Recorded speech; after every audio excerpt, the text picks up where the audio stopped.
सत्संग, सत्संग में आना क्यों जरूरी है और सत्संग क्यों जरूरी है? सबसे पहले यह जानना जरूरी है सत्संग का मतलब क्या है। यहां एक ओम हरि अल्लाह वाहिगुरु गॉड खुदा रब जो कि सच है उसी की चर्चा होती हो, रीत कुरीत के बारे में बताया जाता हो और इंसान को सच्चाई पे चलने के निर्देश दिए जाते हों, हकीकत बताई जाती हो, जीवन जीने की शैली समझाई जाती हो। इस जन्म में रहते हुए कैसे परमानंद, कैसे खुशियां हासिल कर सकते हो, कैसे गम, चिंता, टेंशन, बीमारियों से मुक्ति हासिल होती है, कैसे आवागमन से आजादी मिल सकती है, इन सारी बातों का कहीं जवाब मिलता है तो वो है सत्संग। सत्संग में सबको समझाया जाता है, मालिक की चर्चा की जाती है, लेकिन बदले में किसी से कुछ लिया नहीं जाता। अगर आपको समझा के बदले में कुछ ले लिया जाए तो वो सत्संग नहीं, वो तो सौदेबाजी हो गई। सत्संग वही है यहां एक मालिक की चर्चा हो और कोई पैसा, कोई चढ़ावा, किसी भी तरह की कोई गर्ज ना हो। तो सत्संग में जो जीव चल के आते हैं वही समझ पाते हैं असलियत क्या है और अमल किस पे करना है। बाकी प्यारे सत्संगचियों, आपने अगर कोई सवाल लिख के भेजना है तो भेज सकते हैं। जैसा हमें मालिक ख्याल देंगे, जैसा नजरिया देंगे, आपकी सेवा में अर्ज कर देंगे। तो आप कोई सवाल, कोई पूछना चाहो, कोई बात पूछना चाहो तो 2 लाइनों में लिख के भेज दो, नीचे अपना नाम लिख दो, तो यहां से आपके सवाल पढ़े जाएंगे और आपकी सेवा में अर्ज करेंगे। तो सत्संग ऐसा संग है, यहां पे आत्मा पे मालिक का रंग चढ़ता है। सत्संग के बिना परमार्थ की चाह नहीं उठती। इस दुनिया में अरबों लोग हैं, खरबों लोग हैं, सृष्टि में आत्माएं हैं, लेकिन भाग्यशाली वही बनती हैं जो सत्संग में चल के आती हैं। पता नहीं यहां से कितनी बस, मोटरें, गाड़ियां इस रोड से गुजरती हैं, उसमें सवार कितने लोग यहां से गुजर जाते हैं और कोई देश से ही नहीं विदेशों से आके भी लाभ उठा जाता है और किसी आसपास वाले के कान पे जूं नहीं सरकती। यह है कर्म, यह है खुद मुख्तियारी का फायदा या नुकसान। जो चल के आ गए वो भाग्य जरूर बनाएंगे, क्योंकि धर्मों में लिखा है जिस पे भगवान की कृपा होती है और खुद मुख्तियारी का फायदा उठाता है वही सत्संग में चल के आता है। तो आप लोग जो भी सत्संग में चल के आए हैं, भावना चाहे कोई भी है, लेकिन अगर पवित्र भावना लेके आए हो, ज्ञान हासिल करने आए हो, खुले दिमाग से आके सजे हो, बैठे हो, तो यकीनन परमानंद की प्राप्ति भी कर पाओगे। अगर गलत भावना है, पता नहीं यहां कैसे कैसे लोग किस तरह से आते हैं, तो उस भावना का आपको फल नहीं मिलने वाला।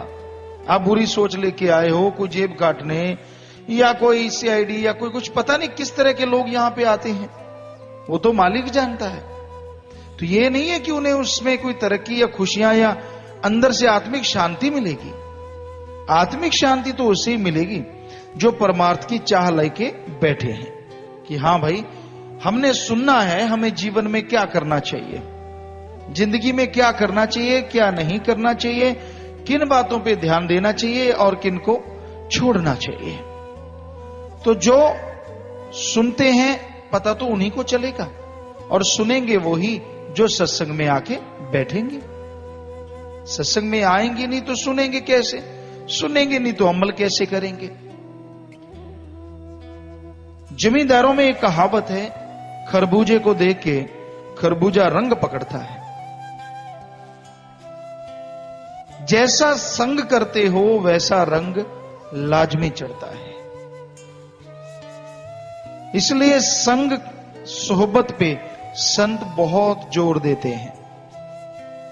संत पीर फकीर सारी सृष्टि से प्यार करने वाले होते हैं। उनका किसी से कोई बैर विरोध हो ही नहीं सकता।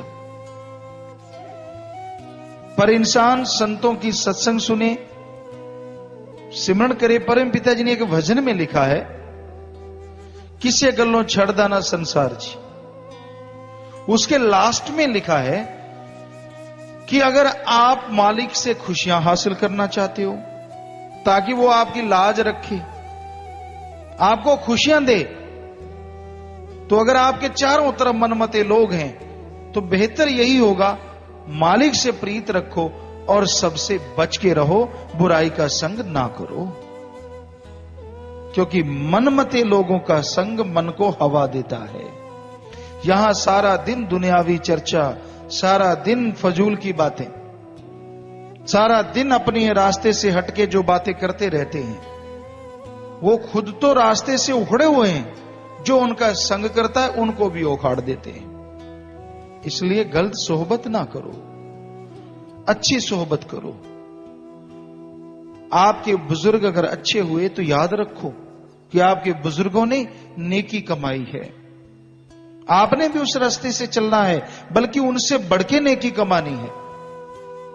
और अगर आपके बुजुर्ग बार गलत चले गए, कोई पाप कर्म करके चले गए, तो यह सोचो कि हम नेकी करेंगे, भलाई करेंगे और उनकी मुक्ति हमारी वजह से हो। यह हमारे लिए मां बाप का ऋण उतारने से बढ़ के कोई चीज नहीं हो सकती। तो हमेशा ये दो बातें लेके चलो। जिनके मां बाप बुजुर्गवार, बाप दादा परदादा मालिक की भक्ति में, इबादत में समय लगा गए, ओढ़ निभाई, मालिक से चर्चा करते हुए दुनिया में नाम कमा के कि हां भाई मालिक के प्यारे थे, कोई जिक्र करता है तो आप उनसे बढ़ने की कोशिश करो कि हम भी नेकी भलाई में उनका नाम डुबोएंगे नहीं, बल्कि उनसे बढ़ के आगे जाएंगे। और जैसे आपको बोला, अगर कोई बुराई कर गया तो उनकी मुक्ति का कारण आप बनो, इससे बड़ी कोई बात ही नहीं हो सकती। हर हाल में अच्छे काम करो। हमारा कहने का मतलब, भले कर्म करो, और भले कर्म के लिए आपको शक्ति मिलेगी प्रभु के नाम से। और नाम का तरीका सत्संग में ही मिलता है। नाम का सुमरन किया करो, भक्ति करो। कभी मन और मनमते लोगों के कहने के अनुसार ना चलो। मन लुटिया डुबो देता है, मन गुमराह कर देता है, मन बर्बाद कर देता है। हमने ये देखा है कि इंसान को कितना भी कुछ संत पीर फकीर बता दें, जिसका मन अहंकारी होता है कई बार नहीं मानता। मैं तो करके देखूंगा, जो होगा सो देखा जाएगा, होने दो जो होता है। होता फिर क्या है, सारी जिंदगी वो इंसान रोता है, तड़पता रहता है, व्याकुल रहता है। बहुत लोगों को आजमा आजमा के देखा कि बेटा ऐसे कर्म ना करो, नरक में जाओगे, दुखी होगे। जो मां बाप, जो संगी साथी कहते हैं ना मैं तेरा हूं, साथ छोड़ जाएंगे, परेशान होगे, दुखी होगे, नरक भोगोगे। हट जाओ, मान जाओ, भक्ति करो, इबादत करो। कईयों ने माना, कईयों ने नहीं माना। और अब वो रो रो के बताते हैं कि पिताजी बड़ा बुरा हाल है, बुरा हश्र हो गया।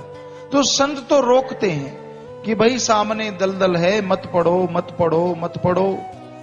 आगे इंसान की मर्जी। वो कहता है मैं तो देखूंगा, देखेंगे जो होगा। अब दलदल में क्या देखोगे भाई? दलदल में तो एक कदम रखा तो नीचे, दूसरा रखा नीचे। जितनी निकलने की कोशिश करोगे उतने धंसते चले जाओगे। दलदल चीज ही ऐसी होती है, जितना खुद का प्रेशर आप मारोगे उतना जल्दी जाओगे नीचे। तो छटपटाते रहोगे, तड़फते रहोगे, व्याकुल रहोगे। क्यों मन के पीछे बर्बाद होते हो? मन की ना सुनो।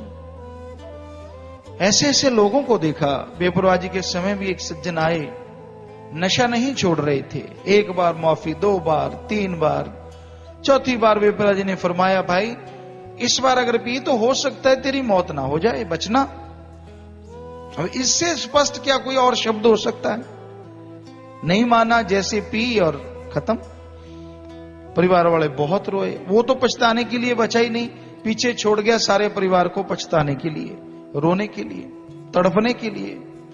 सो कहने का मतलब संत तो बहुत समझाते हैं, पर ये आबो हवा ऐसी है, घोर कलयुग का समय है, भयानक कलयुग, काल यौवन पे है। यहां लोगों को संतों की बात अच्छी नहीं लगती, मन की बातें अच्छी लगती हैं, बुरी बातें अच्छी लगती हैं, और बुराई की तरफ लोग बढ़ते हैं। तो संत हमेशा सिखाते हैं, वो आपके दुश्मन नहीं अगर आप बुरा कर्म कर रहे हैं, आपको बुरा लगता है, चुप चुप के बुरे कर्म करना, निंदा चुगली बुराई गाना, संतों को ये चीज बुरी लगती है, तो वो समझाते हैं आप थोड़ी ना बुरे लगते हैं, आप जो बुराई कर रहे हैं वो बुरी है।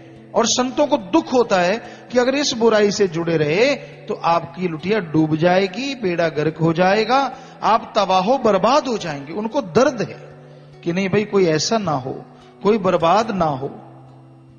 दूसरी की थाली में लड्डू बड़ा नजर आता है, ये हमेशा होता है। छोटे छोटे बच्चे होते हैं, आप भी छोटे रहे, हम सब लोग छोटे रहे, तो कईयों को तो दूसरों की दाढ़ी मूंछ देख के बड़ों की ये होता है यार मेरे कब आएगी। बड़ा होता है बच्चों में ऐसा, हमने देखा, बोलते यार मेरे आ जाए ना जल्दी, और जब आ जाती हैं फिर कहते हैं यार ये काटने का बड़ा स्यापा हो गया। या कई बैठे हैं सुबह सुबह लग जाते हैं झागसी बना के, दे तेरे की ले तेरे की, कहीं कट भी लग जाता है, सारा दिन मुंह छीले रखते हैं। हम नहीं कहते कि मत छीलो, ये तो रूटीन है, पर बात करते हैं कि जब तक नहीं होती तो रोना होता कि हो क्यों नहीं रही, और जब होगी तो क्यों हो गई, तब कहते मुंह वैसा रहे बिल्कुल अखरोट की तरह। सो मतलब ये है कि आदमी को शांति तो आती नहीं, संतुष्टि तो आती नहीं। अब जब पढ़ते हैं तो बच्चों को ये होता है यार बकरी चराने वाला बढ़िया है, बाहर खुला घूम रहा है, देखो कितनी मजे हैं उसके, जिधर मर्जी बैठ जाए, जिधर मर्जी चला जाए, मौज कर रहा है, मौज देखो।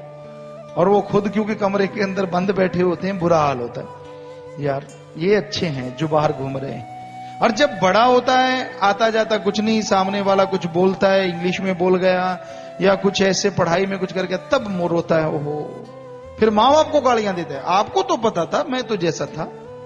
अपने पे दोष नहीं लेना।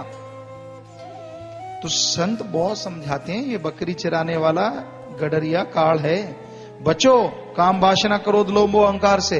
पर ना जी, राम नाम के दायरे में तो ले, यहां बैठे फंसे, वो देखो मजे ले रहा है, वो देखो कैसे कपड़े, वो देखो कैसा है, वो देखो क्या पहन रखा है, इत्यादि इत्यादि। ये नहीं पता कि इस पहनने में बड़ा मोल चुकाना पड़ता है। सो इंसान का मन है बस बहक जाता है, फिर बहकता ही चला जाता है, क्योंकि उसको रोकने का तरीका तो एकमात्र सुमरण है, भक्ति है, इबादत। वो तो करनी नहीं, इधर उधर की बातें छोड़ते रहना है। सुना तेरा क्या हाल है, कैसा रहा, कैसा लग रहा है, अरे तेरे को क्या, तू अपना सुमरण कर ले, भक्ति कर ले, मालिक तुझे खुशियां बख्श देगा। पर ना जी, अंदर बस एक बच्चा जो बन जाता है ना, तो आदमी को तंग करता रहता है। और कहते हैं ना, एक पंजाबी में कहावत है, बापू बापू कहंदे सी बड़े सुखाले रहंदे सी, जद बापू अखवाया बड़ा ही दुख पाया।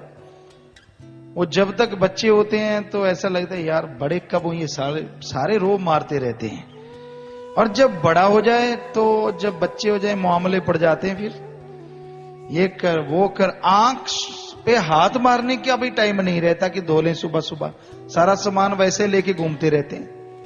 क्योंकि चक्कर तो ये पड़ा होता है, खिलाएंगे क्या, खिलाएंगे क्या, कहां से लाएं, क्या पहनाएंगे, क्या खिलाएंगे, तो मामले पड़ जाते हैं। तब पता चलता है नहीं यार वो टाइम तो वही था, कोई फिक्र ही नहीं था। तो जब तक अपने माँ बाप की छत्र छाया में बच्चा होता है, उससे संतुष्टि नहीं होती, यही होता है कि मैं बड़ा बनूं, मेरे हाथ में ये हो। और जब खुद के हाथ में आता है, कहते यार कहां पंगा ले लिया, पहले बढ़िया था, कोई टेंशन नहीं, कोई चिंता नहीं, खा लिया पी लिया सो लिए बस। तो ये मन जालिम है, आदमी को बहकाता रहता है, भरमाता रहता है, नए नए सब्ज बाग दिखाता रहता है। तो सत्संग में समझाया जाता है कि भाई संतुष्टि पैदा करो, संतोष धन, और वो आएगा राम नाम से, प्रभु की भक्ति से संतुष्टि होती है कि आपका जो रास्ता है अगर अच्छा नेक है उस पे चलते जाओ। आपके पास जो साजो सामान है उससे खुशियां हासिल करो, दुनिया का भला करो। और जो आपके पास सामान नहीं है उसके लिए कड़ा परिश्रम करो, मेहनत करो, ना कि टेंशन या चिंता करो। तो संत जीवों को समझाते रहते हैं, संत शिक्षा देते रहते हैं।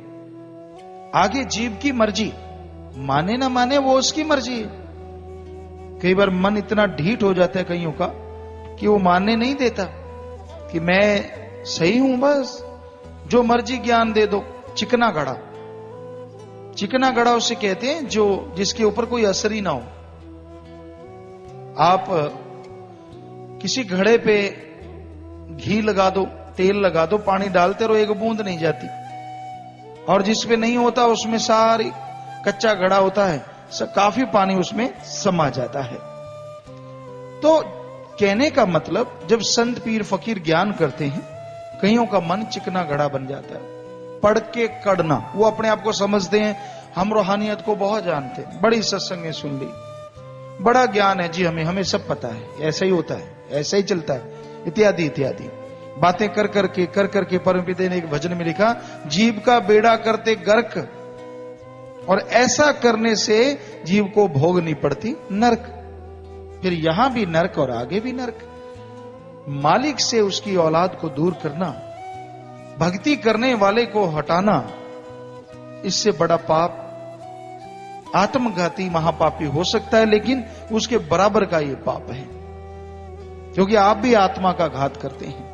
आप किसी राह चलते हुए को, मालिक की भक्ति इबादत करने वाले को अगर हटाते हैं, हालांकि गलती उसकी भी है कि वो मनमते की बात में क्यों आया, पर आप अगर ये जोर लगाते रहते हैं कि ये उखड़ जाए, हट जाए, तो आप पे लाखों करोड़ों बार लानत है। किसी को भक्ति में लगाना सैकड़ों गौ पुण्य करने से बढ़ के लाभ है, और भक्ति करने वाले को हटाना ये अपने आप का घात करने से बढ़ के पाप है। इसलिए आपका फर्ज है भक्ति इबादत करने वालों को उस रास्ते पे चलने के लिए हिम्मत देना कि शाबाश भाई, शाबाश, हिम्मत करो, मालिक के रास्ते पे चलो, भगवान के रास्ते पे चलो। जो सुन के अमल कर ले, मान ले, समझो आपने बहुत खुशियां हासिल कर ली, गिरे हुए को उठाने के बराबर। तो ये फर्ज है आपका कि कभी किसी को गलत रास्ते पे चलते हुए खुश ना हो। अपने आप को सुधार सकते हो तो शाबाश, राम नाम के द्वारा, भक्ति इबादत के द्वारा, सत्संग के ज्ञान के द्वारा। नहीं तो किसी को बिगाड़ो ना, वरना ऐसी मार पड़ेगी, ऐसी मार पड़ेगी, कुरलाते रहोगे और खुशियां नहीं मिलेंगी। संत तो कर्मों का फल बताते हैं कि ऐसा कर्म करोगे तो ऐसा होगा, किसी को बद्दुआ या शराफ नहीं देते। तो भाई संतों के वचनों पे अमल करो। सत्संग में संत सबका भला मांगते हैं। सत्संग में ये नहीं देखा जाता कि ज्ञानवान आया है या अज्ञानी, धर्मात्मा आया है या पापात्मा। सत्संग में तो राम की, ओम की, अल्लाह वाहिगुरु गॉड की चर्चा की जाती है, उसका ज्ञान दिया जाता है। आगे जीव के कर्म, उस ज्ञान को सुन के अमल करता है या सुन के छोड़ देता है। अगर उस ज्ञान को सुन के अमल कर ले तो जन्मों जन्मों के पाप कट जाते हैं, आवागमन से मुक्ति मिलती है, जीते जी परमानंद की प्राप्ति हो सकती है। और अमल नहीं करता तो कर्मों का फल भोगता है, दुखी होता, परेशान होता रहता है। तो भाई सत्संग में आते हो, सुना करो, सुनते हो, अमल किया करो, फिर फल ना मिले तो कह देना फकीर झूठ कह रहा है, लानत भेजना। पर ऐसा कभी ना हुआ और ना कभी होगा, क्योंकि जो सुन के अमल करते हैं उन्हें ना अंदर कमी रहती है और ना बाहर कमी रहती है। अंदर बाहर से माला माल हो जाते हैं। पर अगर कोई सुन के अमल ना करे तो गुरु पीर फकीर क्या करे, गुरु विचारा क्या करे, जा सिखण में चूक।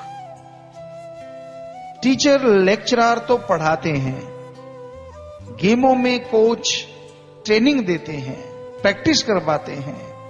अब अगर कोई प्लेयर फॉलो ही ना करे, खुराक ही ना खाए, प्रैक्टिस ना करे, तो अगर वो रह जाता है तो कोच को लानत देना गलत है। खुद उसके अनुसार चला नहीं, इसलिए वो आगे नहीं जा पाया। तो संतों के वचन सुनो, अमल करो तो बेड़ा पार है। सत्संग में जन्मों जन्मों के पाप कर्म कटते हैं, आवागमन से मुक्ति मिलती है, परमानंद मिलता है, बिगड़े काम बनते हैं, बीमारियां कट जाती हैं।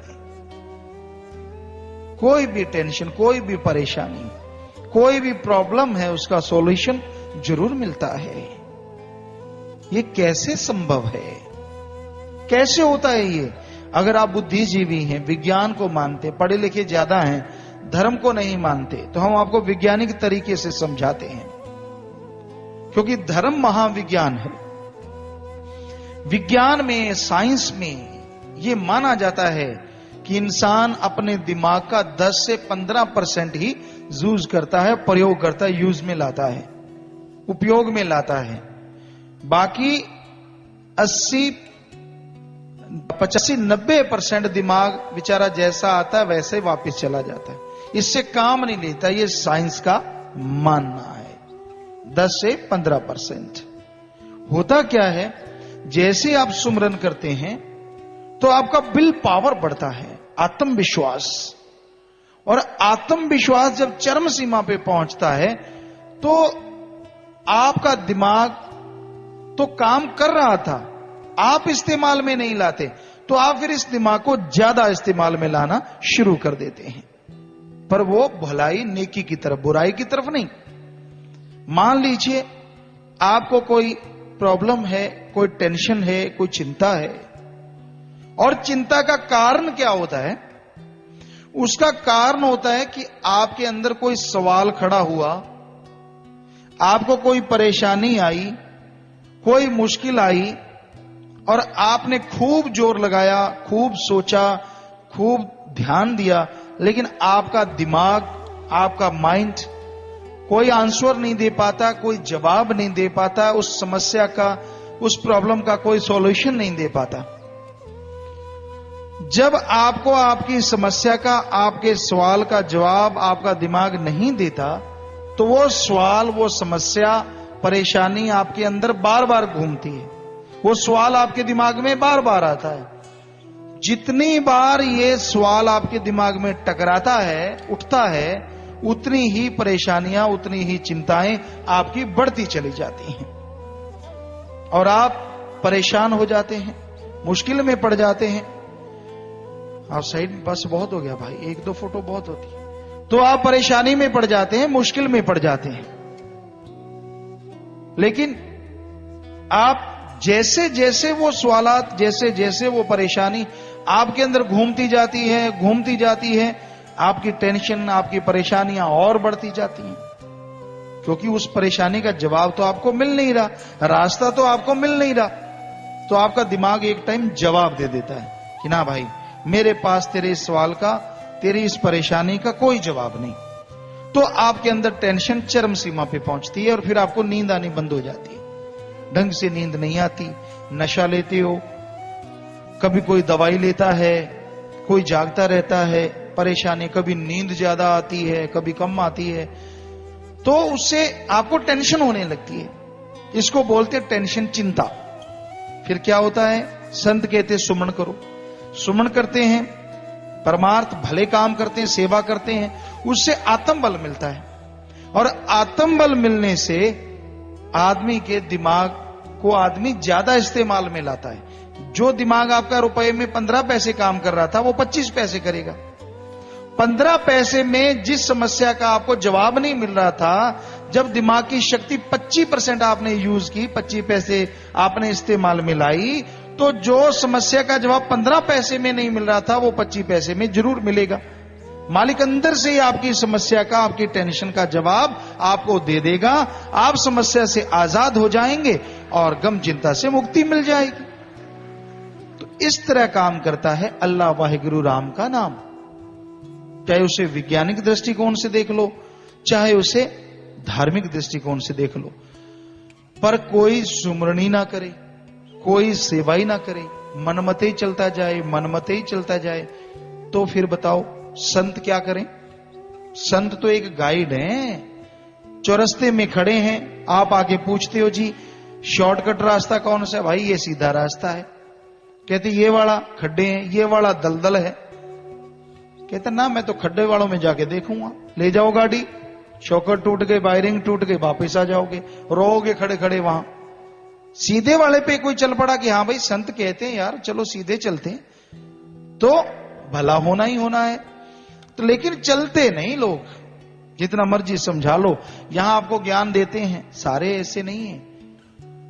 लगभग हमारे ख्याल से 90-95% लोग सुनते हैं और अमल भी करते हैं, पर वो जो 5-4% होते हैं जो रोज सत्संग में आना, रोज सुनना, फिर जाके मन की गुल्ली डंडा खेलना, उनका हश्र बुरा होने वाला है।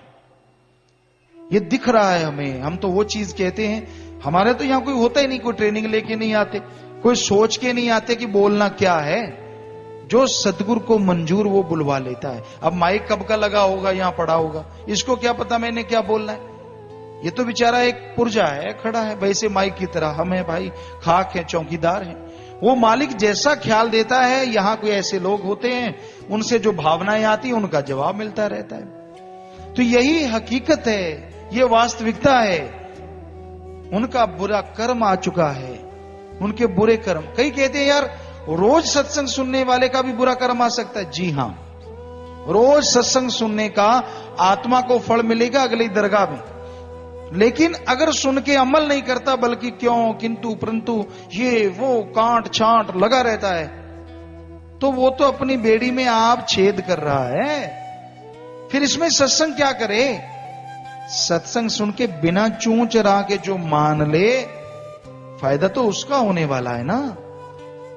नहीं मानता, सारा दिन उल्टी उल्टी चीजें करता रहता है, मनमते चलता रहता है, तो सत्संग का फल कहां से मिलेगा? तो भाई संत वो कहते हैं जो उन्हें दिखता है, आप नहीं देखते, आप नहीं समझते। एक छोटा बच्चा समझता है क्या कि कौन बेटा ये सही नहीं सुनाई देती है कि ऐसे कर्म करने वालों का हश्र ऐसा होने वाला है। जब हो जाएगा तब तड़फने से, क्योंकि फिर मुश्किल हो जाता है सुधरना, फिर मुश्किल हो जाता है कि उस बीमारी उस परेशानियों से आजाद होना। बड़ा ही मन जाले में आदमी को तंग करके रखता है। वो आने से पहले पहले सुमरण करो, भक्ति करो, ताकि वो चीज आए ही ना।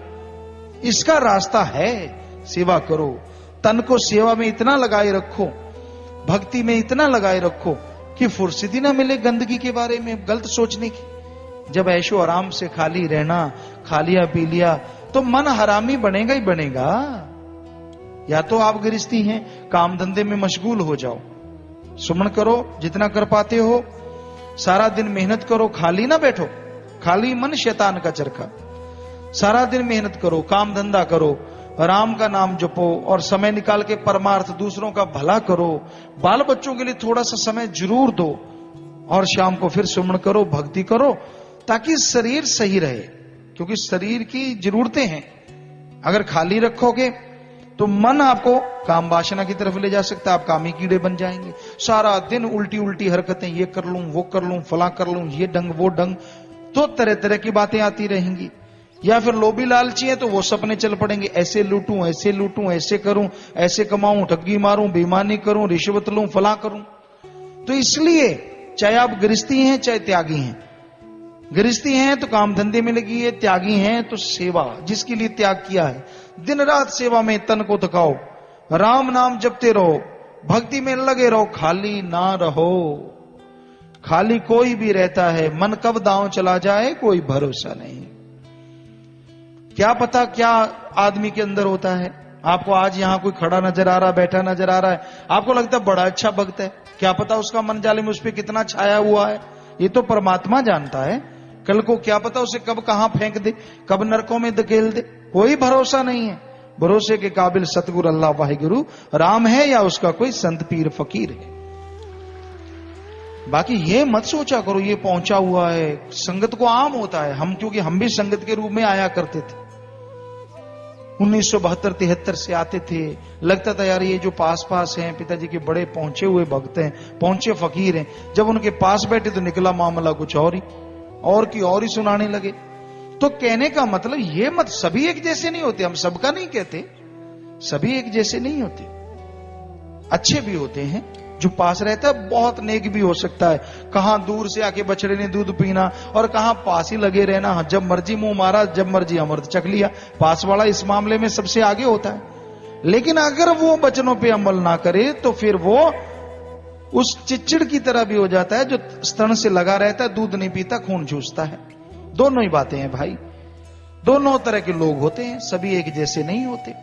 इसलिए ये मत देखो कौन कैसा है, क्योंकि कई बार उनको होता है कि हमने तो बहुत सुना पास रह के, ये सुना वो सुना फला सुना, क्योंकि जब उनका मन ही काबू में नहीं तो संतों की बात उनको साधारण लगती रहती है। मैंने ऐसे बोला, मैंने ऐसे ये किया, वो किया, फला किया। अपने दिमाग को इतना बड़ा समझते हैं, इतना बड़ा चालाक बन जाते हैं कि लगता है बाकी सारे बेवकूफ हैं। तो भाई आप सत्संग जी किसी आदमी के कहने से आगे सत्संग में आए, राम के लिए, पीर फकीर की चर्चा सुनने के लिए, और जब लगा कि संत पीर फकीरों के साथ जुड़ गए आप, मालिक की चर्चा के साथ जुड़ गए आप, तो किसी आदमी के कहने से हटो ना, क्योंकि उसका खुद का मन गुमराह हो गया। वो कहता अब यहां कुछ भी नहीं, पहले क्या था भाई, पहले क्यों जुड़ा। कई ऐसे बैठे महानुभव, जब तक कोई पैसा मिला, जब तक कोई सामान मिला, जब तक उनकी गर्ज पूरी हुई तो कहते यहां सब कुछ है, और जैसे ही गर्ज पूरी, यहां अब कुछ नहीं है, अब वो नहीं है। क्यों भाई, अब क्या हुआ, वही संत, वही फकीर, वही चर्चा करने की जगह, और वही राम नाम, और वही अल्लाह, और वही वाहिगुरु, वही ईश्वर। तो कमी उस आदमी में आ गई जो ऐसा बोले जा रहा है, उसका मन उस पर हावी हुआ पड़ा है, उसके कोई प्लानिंग शुरू हो चुकी है, उसके अंदर कोई बच्चा है, या तो धन दौलत का, या जमीन जायदाद का, या लोभ लालच का, या विवाह शादी का, या कोई ना कोई अड़ंगा उसके अंदर जरूर खड़ा हो गया, मन का, काल का। इसलिए उसको अच्छा नहीं लगता, इसलिए उसे राम नाम भाता नहीं। और हकीकत यह है, संत पीर फकीर कभी भी बदलते नहीं, वो सबका भला मांगते थे, मांगते हैं, और बढ़ चढ़ के मांगते ही रहेंगे। ये तो जैसा समय आता है उसके अनुसार संत थोड़े सख्त अल्फाज इस्तेमाल में ले आते हैं कि ऐसे नहीं करोगे तो ऐसा होगा, और वो कोई झूठ नहीं होता, डरावा नहीं होता, होने वाली चीज को ही बताते हैं कि तेरे ऐसे कर्मों का फल ऐसा मिलने वाला है, ऐसे कर्मों का फल ऐसा मिलने वाला है। आगे इंसान की मर्जी, वो मान ले तो सुखी है, ना माने। संत तो सुखी मांगते हैं पर सुख मिलता नहीं। तो भाई संतों के वचन सुन के अमल करना सीखो। सत्संग में संत समझाते हैं, लड़ते नहीं, किसी को बद्दुआ नहीं देते, वो तो शिक्षा देते हैं। आपको वो शिक्षा बद्दुआ लगती है तो ये आपके मंद भाग हैं, आपके बहुत ही गिरे हुए भाग्य हैं, आपका मन छाया हुआ है। बेपरवाही ने एक भजन में लिखा है, पैड़ा मन बदली बन छाया, भुल गया गुरु दी गली।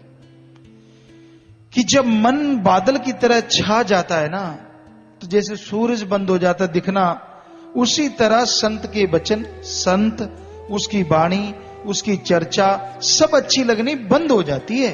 मन बादल बन के छा जाता है, आदमी को अच्छा लगने ही नहीं देता।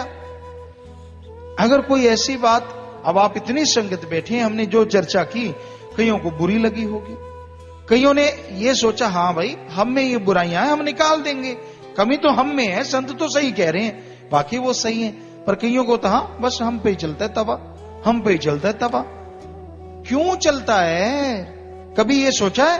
हम का मतलब क्या है कि आप में वो कमियां हैं और आप निकालने नहीं चाह रहे, इसलिए हर बार आपको लगता है हम पे चलता है।